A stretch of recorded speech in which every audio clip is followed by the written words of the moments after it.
저는 오늘 읽어드린 히브리서 11장 6절 말씀을 가지고 성도가 소유해야 하는 절대적인 믿음, 이와 같은 제목으로 하나님의 말씀을 전가하도록 하겠습니다. 예수님께서 가버나움에 들어가셨을 때 로마의 백부장이 예수님 앞에 나와 무릎을 꿇고 간구합니다. 간구한 내용은 한 가지입니다. 자신의 하인의 병을 고쳐달라고 하는 것이었습니다. 참 예수님 보시긴 기회했죠. 왜냐하면 로마의 백부장이 나온 것도 기회했지만 또 그 백부장이 나와서 자신의 하인을 위해서 간구하는 것도 참으로 기회했습니다. 그래서 큰 감동을 받으셨어요. 그래서 예수님께서 말씀하셨습니다. 내가 직접 가서 내 하인의 병을 고쳐주겠다. 그랬더니 이 로마 백부장이 손사래를 치면서 거부하는 겁니다. 아니 됩니다. 예수님께서 우리 집에 들어오는 것을 제가 감당치 못하겠습니다. 왜냐하면 저는 제 수하에 제가 다스리는 사람도 있고 저도 남의 수하에 있는 사람입니다. 제 밑에 있는 사람들에게 제가 가라고 하면 그들은 가고 오라고 하면 옵니다. 마찬가지로 만왕의 왕이신 예수님께서 그 병에 대해서 말씀으로 선포하시면 그 병이 떠나갈 것을 믿사오니 예수님께서 말씀으로 하옵소서라고 이야기를 합니다. 예수님께서 그 백부장의 고백을 들으시고 깜짝 놀라셨습니다. 그래서 모든 사람을 돌아보시면서 이렇게 말씀하십니다. 내가 유대 땅에서 이스라엘 중에서 이만한 믿음을 가진 자를 보지 못하였노라 라고 칭찬하신 다음에 선포하셔요. 내 믿음대로 될지어다. 그 시간 바로 그 하인의 병이 고침을 받았습니다. 예수님께서 보신 것이 무엇입니까? 백부장의 권력입니까? 아니면 그가 가지고 있는 스펙입니까? 명예입니까? 지위입니까? 아니, 예수님께서 오직 보신 것은 백부장의 믿음이었고 그 믿음을 보시고 그의 삶에 그리스도의 능력이 나타나게 하여 주셨던 것입니다. 예수님께서 회당장 야이로에 따른 병을 고치시기 위하여 그의 집을 향하여 가고 계실 때 12를 혈을 줄 앓던 여인이 진짜 힘을 내서 나와 예수님의 옷깃을 만집니다. 그 순간 그녀의 몸에서 모든 병이 고침받는 기적이 나타났습니다. 이 12를 혈을 줄 앓던 여인은 소망이 없던 여인이었습니다. 병으로 인하여 가산도 탕진하고 모든 인맥도 끊어졌습니다. 그러자 예수 그리스도에 대한 소식을 듣게 됩니다. 그분 앞에 나와 믿음으로 고백하면 모든 병을 고쳐주신다라고 하는 그 소식을 듣고 그 여인의 마음 가운데 믿음이 생겼습니다. 예수님께서 나에게 안수해 주시지 않으셔도 내가 그분의 옷깃만 만져도 내 병이 나을 수 있다고 하는 믿음이 생겼습니다. 그래서 조용히 나가 예수님의 옷깃을 만진 거죠. 그 순간 병 고침의 능력이 나타났습니다. 그리고 조용히 돌아서 가려고 하는 순간 예수님께서 그 여인을 바라보시면서 말씀하십니다. 누가 내 원수의 손을 깨웠느냐. 막 제자들은 우왕좌왕하는 거죠. 아니 사람들이 이렇게 많이 몰려서 가는데 누가 예수님의 손을 댔는지 어떻게 아십니까? 라고 막 반문을 합니다. 그러니까 예수님은 명확히 하셨던 거죠. 그러자 이 여인이 몸을 떨면서 지금까지의 모든 과정을 예수님 앞에 고백합니다. 그리고 자신의 병 고침을 받은 것에 대해서도 고백합니다. 그랬더니 예수님께서 이렇게 말씀하십니다. 따라 내 믿음이 너를 구원할 수 있는 평안히 가라. 내 병에서 놓여 건강할지어다. 그 순간 그 여인에게 구원의 은혜와 능력이 나타나게 되었습니다. 예수님께서 보신 그 여인의 중심은 무엇입니까? 그 여인은 볼만한 것이 아무것도 없는 가련한 인생이었습니다. 그러나 예수님께서 그 여인의 믿음을 보시고 그 병을 고쳐주시고 기적의 능력이 나타나게 하여 주셨던 것입니다. 성경은 하나님은 우리의 중심을 보시는 하나님이시다 이렇게 설명을 합니다. 우리의 중심을 보신다. 우리의 중심을 보신다는 말의 의미는 우리의 믿음을 보신다는 것입니다.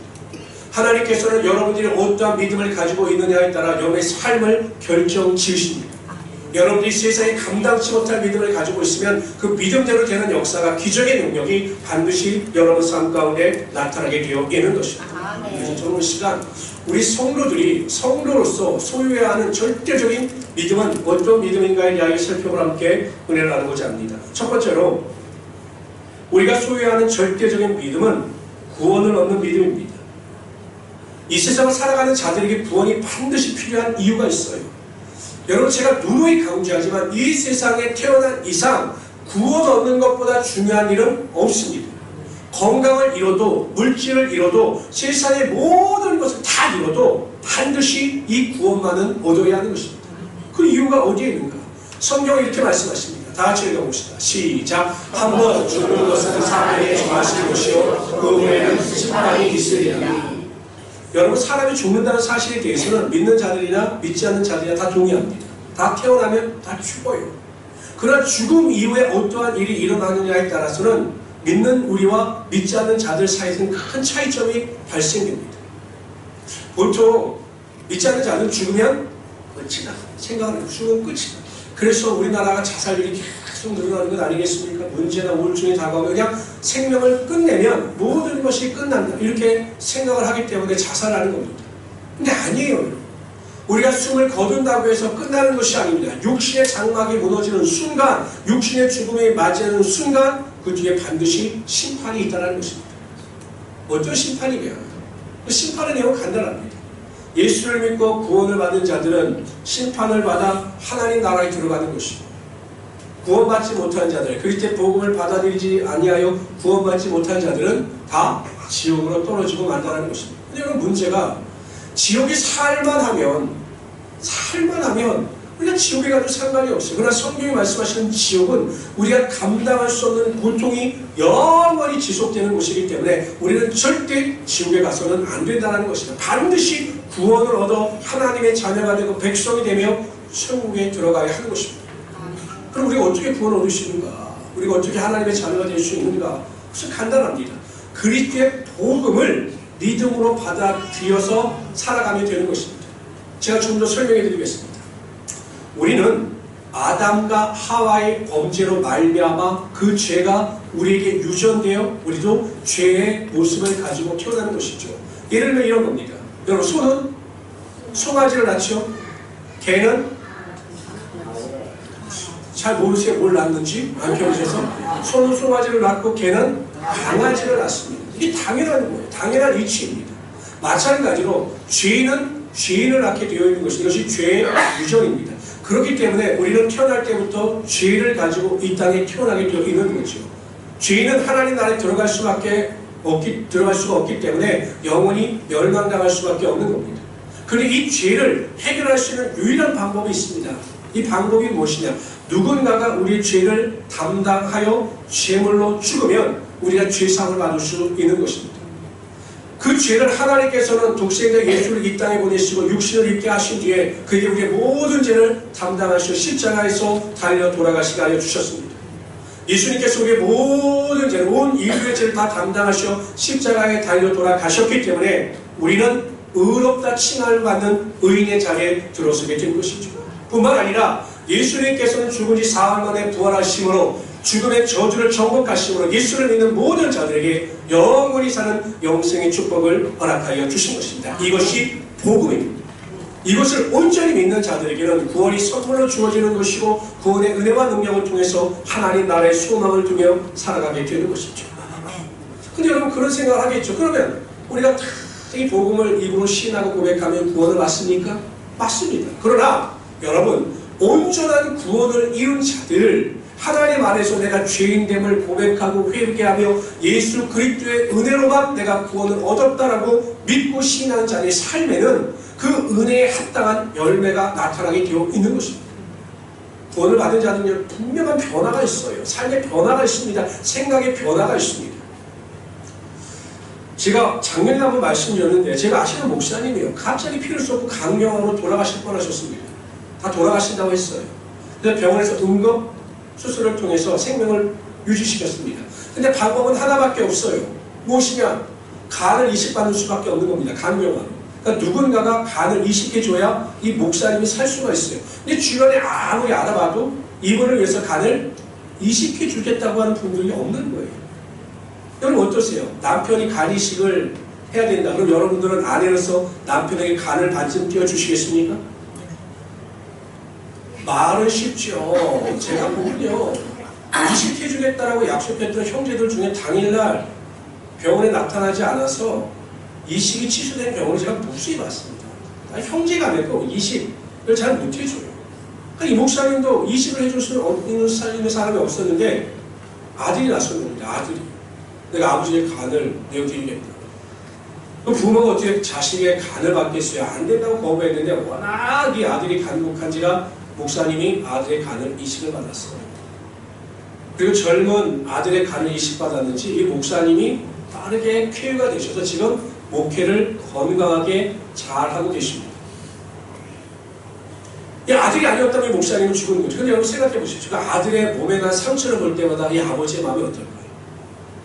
자기를 위하여 그 간을 내준 그 아들의 상처를 볼 때마다 그 아버지는 그 아들에게 빚진 마음이 있는 거예요. 그래서 이 목사님이 그 아들에게 얼마나 잘하는지 모릅니다. 아들이 아무리 속을 썩이고 때로는 힘들게 해도 그 아들에 대한 빚진 마음이 있기 때문에 이 아버지가 아들에게 최선을 다합니다.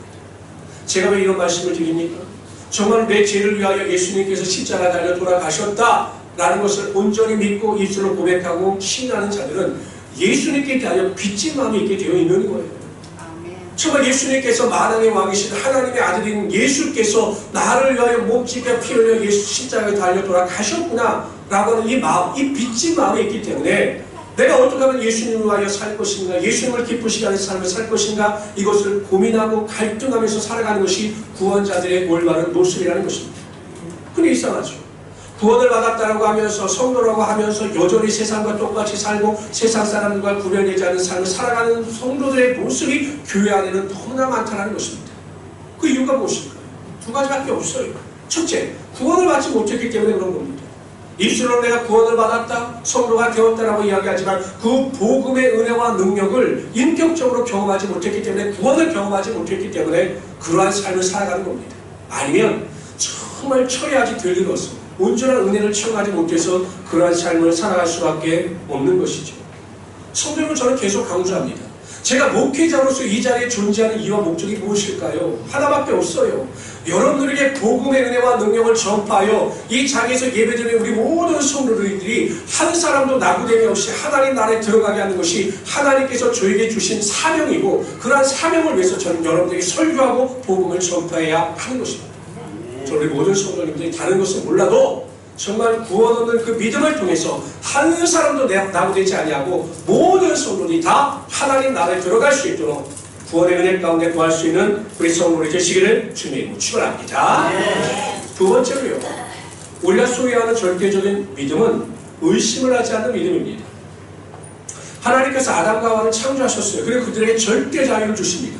모든 것을 관리하고 다스리시는 자유를 주셔요. 근데 단 한 가지 제한을 주셨죠. 동상 중앙에 있는 선악을 알게 하는 나무는 열매는 절대 따먹지 말라라고 말씀하셨습니다. 아니, 모든 자유를 주시고 한 가지만 못하게 하셨는데 감사하면서 살면 되는데 아담과 하와가 그렇게 살았어요. 그런데 어느 날 뱀이 나타나서 그들을 유혹합니다. 하와를 유혹해요. 정말 너희가 이 나무 열매, 선악을 알게 하는 나무 열매를 따먹으면 죽을 것 같으냐? 아니다. 하나님께서 그 선악을 알게 하는 나무를 따먹지 못하게 하는 이유는 한 가지다.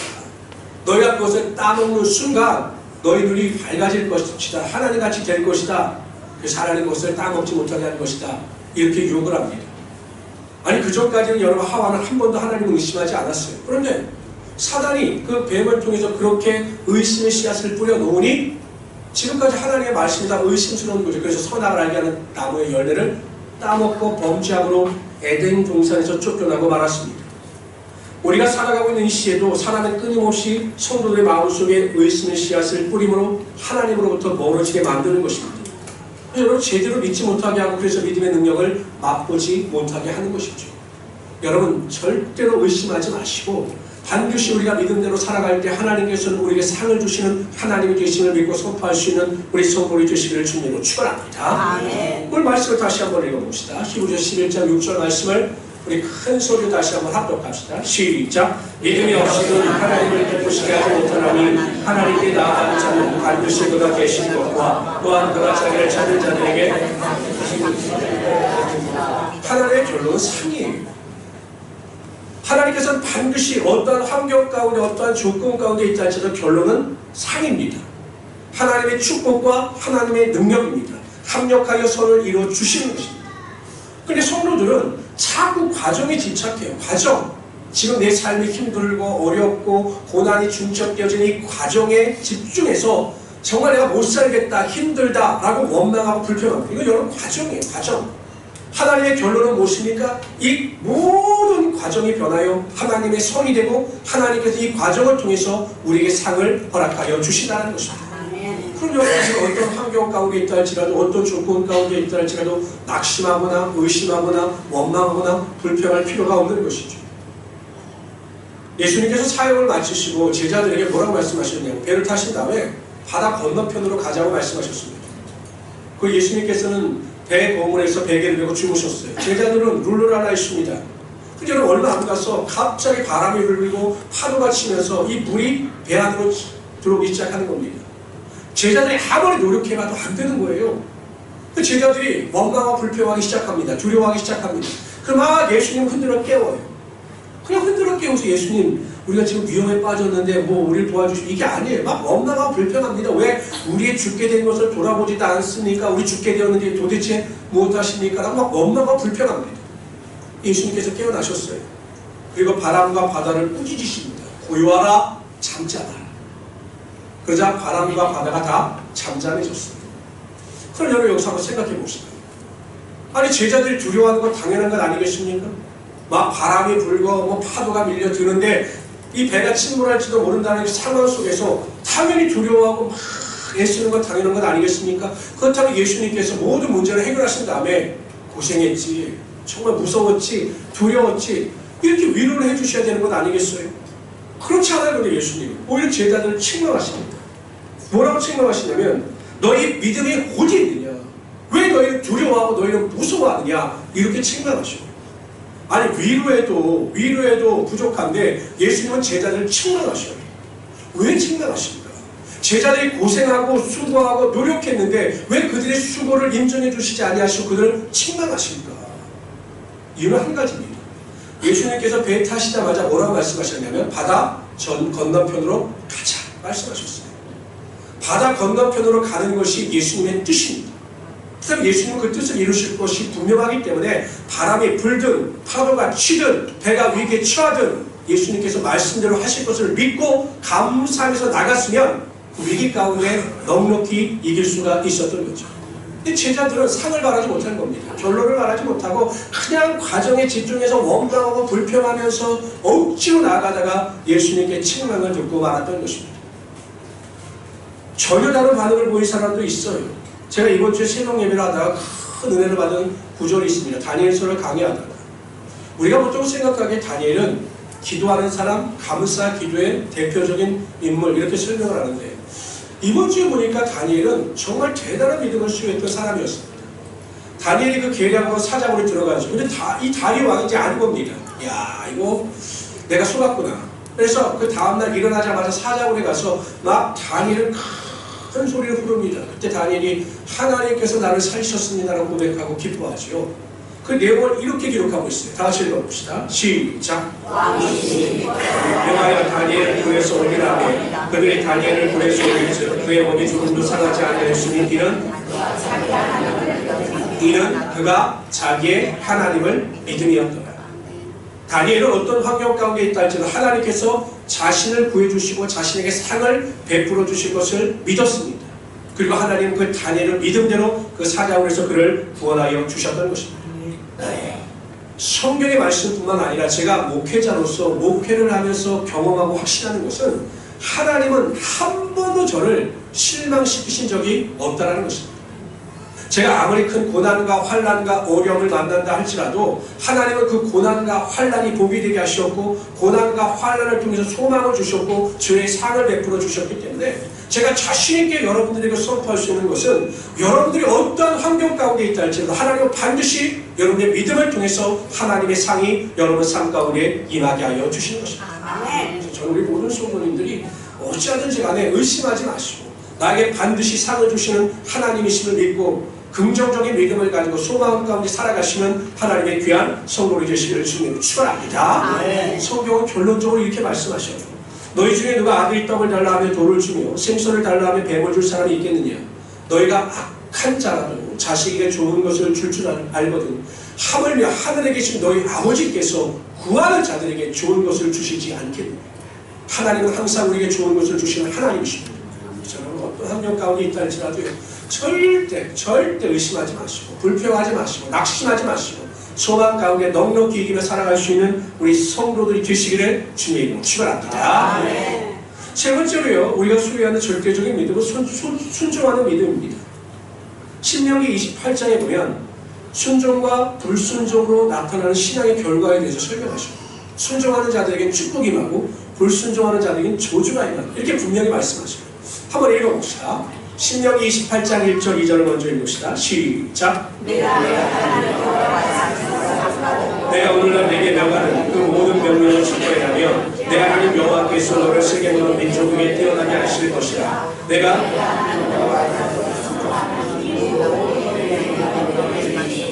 하나님의 말씀에 절대적으로 순종하면 하나님께서 복을 주셔요. 그런데 15절 16절 읽읍시다. 시작. 내가 만일 내 하나님 여호와의 말씀을 순종하지 아니하면 내가 오늘날 내게 명하는 그 모든 명령과 규례를 집행하지 아니하면 이 모든 저주가 내게 임하고 내게 미칠 것이니 내가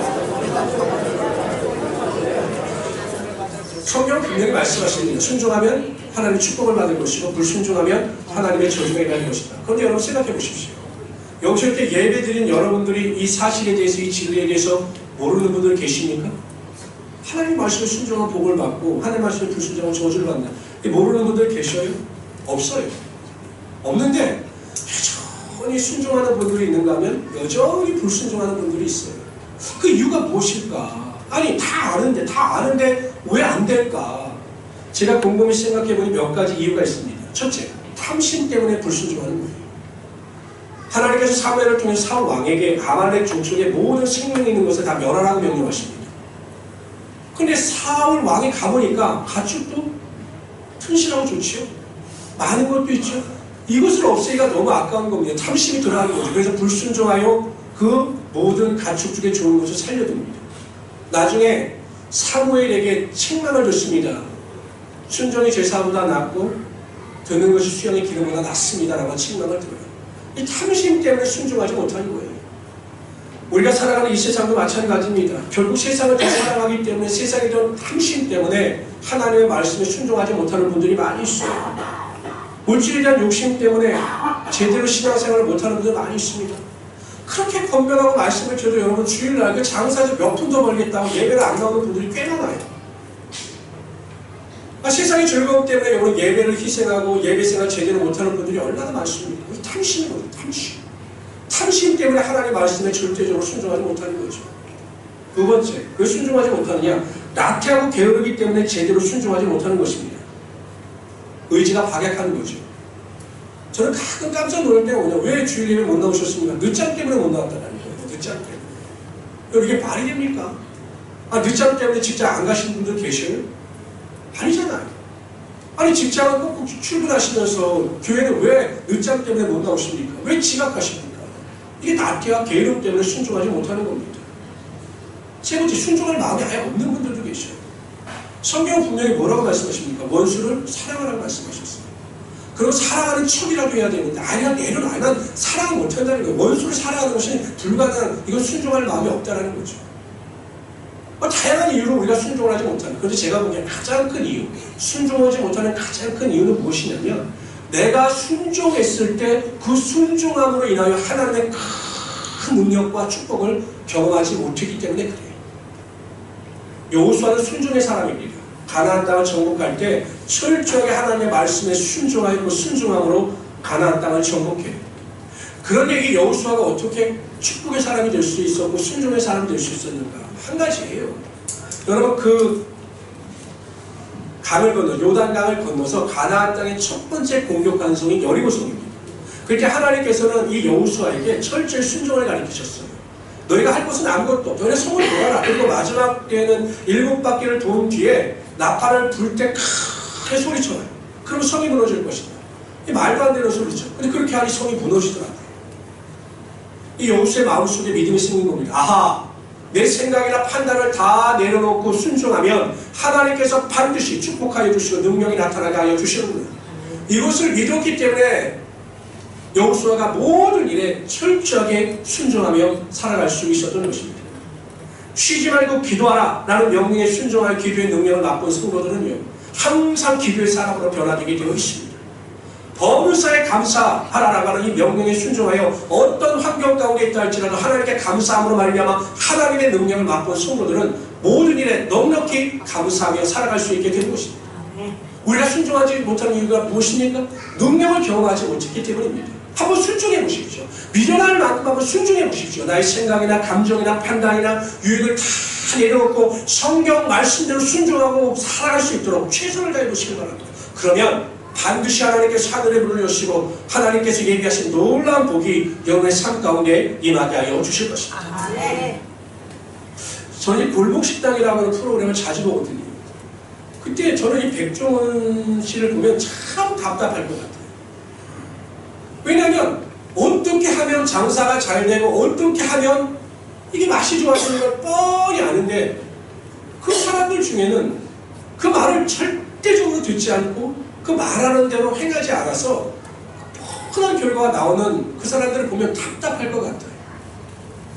그렇지 않을까요? 그렇겠죠. 제가 가끔 여러분들을 보면 그런 때가 있어요. 고구마를 먹은 거죠. 아니 길이 뻔한데 그 길로 가기만 하면 그 문이 열리는데 그 길을 외면하고 전혀 다른 길을 가려고 노력하고 애쓰는 모습을 볼 때 정말로 답답할 때가 많이 있습니다. 신앙은 복잡하지 않아요, 여러분. 단순합니다. 하나님은 진리를 어렵게 우리에게 말씀하지 않으셨어요. 순종하기만 하면, 말씀대로 살기만 하면 지금 당장은 힘들어 보이고 어려워 보이고 피해를 겪는 것 같지만 반드시 하나님은 여러분들을 높여주시고 하나님의 능력이 여러분 삶 가운데 임하게 하여 주시는 것입니다. 아멘. 지금의 삶에 만족하십니까? 아멘. 다시 한번 여쭙겠습니다. 지금의 삶에 만족하셔요? 아멘. 만족하셔야 합니다. 그러나 지금 삶에 만족하면서 순종함으로 더 나은 삶을 꿈꾸는 자들에게 반드시 하나님은 하늘의 문을 여시고 더 나은 축복과 은혜와 능력이 나타나게 하여 주시는 것입니다. 네. 저는 그런 믿음을 가지고 넉넉히 순종함으로 승리할 수 있는 우리 성도들이 되시기를 주님으로 축원합니다. 네. 어느 친구 두 사람이 바다로 낚시를 갔어요. 근데 한 친구가 낚시를 하는데 물고기를 잡으면 큰 물고기는 놔주고 이 조그만 물고기만 잡는 거예요. 그 옆에 있는 친구가 이해가 될까요? 여러분은 어떠세요? 낚시를 했습니다. 큰 물고기를 잡고 작은 물고기를 잡았으면 둘 중에 하나를 놓아줘야 한다면 큰 걸 놔주겠습니까? 작은 걸 놔주겠습니까? 작은 거요. 그게 상식이지요. 근데 이 친구는 큰 거를 계속 놔주는 거예요. 나중에 잠깐 쉬는 시간이 있어서 물어봤어요. 다른 친구, 여보게 난 자네가 이해가 안 가. 아니 왜 물고기를 잡으면 큰 거를 놔두고 작은 거를 가지고 가. 난 그게 이해가 안 가. 왜 그런 거야? 라고 물어봤더니 이 친구가 대답하기를 우리 집에 프라이팬이 있는데 우리 집 프라이팬이 작아. 그래서 그 프라이팬에 튀길 수 있는 물고기의 크기가 이 정도밖에 안 되기 때문에 나는 고만한 물고기를 잡아가는 거야. 이렇게 대답을 하더라는 거죠. 하도 제가 이렇게 설교를 했더니 아침에 오는 권사님이 하시는 말씀이 아니 토막을 내면 되지 뭘 그걸 걱정 이렇게 말씀하시는 분이 있는데 그분은 생각하기에 그 정도밖에 생각하지 못했던 거죠. 여러분 어떻게 하겠습니까? 프라이팬을 바꾸시겠습니까? 아니면 그냥 작은 물고기를 잡아가시겠습니까? 프라이팬을 바꾸시는 게 당연하죠. 제가 왜 이런 말씀을 드리냐면 우리가 처한 환경이나 조건이나 내가 가지고 있는 스펙이나 능력은 중요하지 않아요. 내가 얼마만큼 배웠느냐, 어느 학교 나왔느냐, 내가 어느 정도 사느냐, 어느 정도 능력을 가지고 있느냐 이건 중요하지 않아요. 내 프라이팬이 중요한 겁니다. 물고기가 중요한 것이 아니라 내 프라이팬이 중요한 거예요. 내 믿음의 크기를 크게 가지기만 하면 하나님께서 그 믿음의 크기를 다 채워주시는 것입니다. 그러므로 우리 모든 성도님들은 하나님께서 기뻐하시는 절대적인 믿음을 가지고 적용하시면서 살아가시기 바랍니다. 여러분 제가 하나님 말씀도 있겠지만 제가 목회를 지금 한 30년 가까이 하는 것 같은데요. 제가 목회를 전도사까지 합쳐서 얼마나 많은 성도들을 만나봤겠습니까? 얼마나 많은 사람들을 만나봤고 얼마나 많은 목사님들을 만나봤고 얼마나 많은 목사님들에게 성도들에 대한 이야기를 들었겠습니까? 어떻게 하면 신앙생활이 잘 되고 어떻게 하면 축복을 받는다는 이야기를 얼마나 많이 듣고 얼마나 많이 보고 얼마나 많이 경험했겠습니까? 10단계에 백종원이 있다면 기독교계에 제가 있을 거다 이렇게 말할 수도 있을 거예요. 뻔한 결과를 다 가지고 있어요. 지금 보면 다 보여요. 어떻게 하면 되겠다는 거, 자녀들도 복을 받고 어떻게 하면 복을 받고 행복하게 살아갈 수 있겠구나. 이 믿음의 길이 보여요. 믿음이 보입니다. 그래서 여러분들에게 알려주고 싶고 여러분들을 가르치고 싶은 겁니다. 근데 어렵지 않아요. 가장 중요한 믿음은 어찌하든지 구원을 얻어야 한다는 것입니다. 그리고 여러분 정말 주변에 구원받지 못한 부모님이나 이웃이나 가족들이 있다면 목숨을 걸고 그들을 주님께로 인도할 수 있어요. 항상 천국에 같이 갈 수 있도록 그들을 주님께로 반드시 인도할 수 있어야 한다는 것입니다. 두 번째, 의심하지 마십시오. 하나님은 여러분들에게 반드시 상을 주십니다. 반드시 여러분의 삶을 축복과 은혜와 능력으로 채워주십니다. 그래서 상을 주시는 하나님을 믿음을 가지고 어떠한 환경과 조건 가운데 있다 할지라도 원망, 불평, 낙심, 절망은 내려놓고 소망 가운데 감사함으로 넉넉히 이기며 살아가시는 우리 성도들이 되시기를 바랍니다. 세 번째, 절대 순종하십시오. 하나님 말씀에 절대 순종하십시오.